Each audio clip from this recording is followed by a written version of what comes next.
100 of the best science fiction movies, ranked by me from 100 to 1. We're doing 100 podcasts in 100 days, the first 100 days of 2022.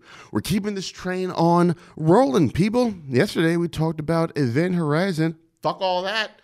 Today we're talking about number 82 on the list, The Fifth Element. Oh boy! You all are going to be mad at me for having this so damn low. I don't understand the love for The Fifth Element. Honestly, I don't get it. I should have it on par with Stargate back down in the 90s. But I thought a bit more about it, and I'm like, okay, I'll bump it up a little bit for the peoples here. It's a good sci-fi action blockbuster movie. The audience can have fun and glom onto, but outside of that, man, your boy don't get it.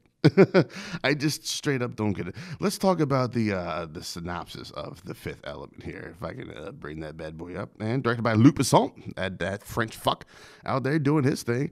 There is no future without it. The Fifth Element. In 2257, very arbitrary year, a taxi driver is unintentionally given the task of saving a young girl who is part of the key that will ensure the survival of humanity. Shout out to Elena Markins, one of our Paparicans, man, with the Fifth Element tattoo there, right there on her old shoulder over there. I do believe it's a shoulder. She is a big fan, as a lot of you are a big fan of this. But you know, I don't get it. Chris Tucker's Ruby Rod is so goddamn annoying. But on the flip side, it's the last great Bruce Willis. Well, I guess Looper is the last great Bruce Willis action. So this is the next to last great Bruce Willis action movie, and one of the few good Mila Jovovich movies. So yeah, unless your name is Elena Markins, you can enjoy the movie for the fact that it is pure action adventure entertainment. Luc Besson is a problematic director, definitely, but it can't be denied that he often made movies for women who are strong in power, and when they realize this, it makes the shifting of the dynamics way more interesting in the movie. The Mangaloids are fun. Whatever it is that your boy Gary... Holy shit, what's his name? Oh boy, this is what happens when you drink a lot the night before.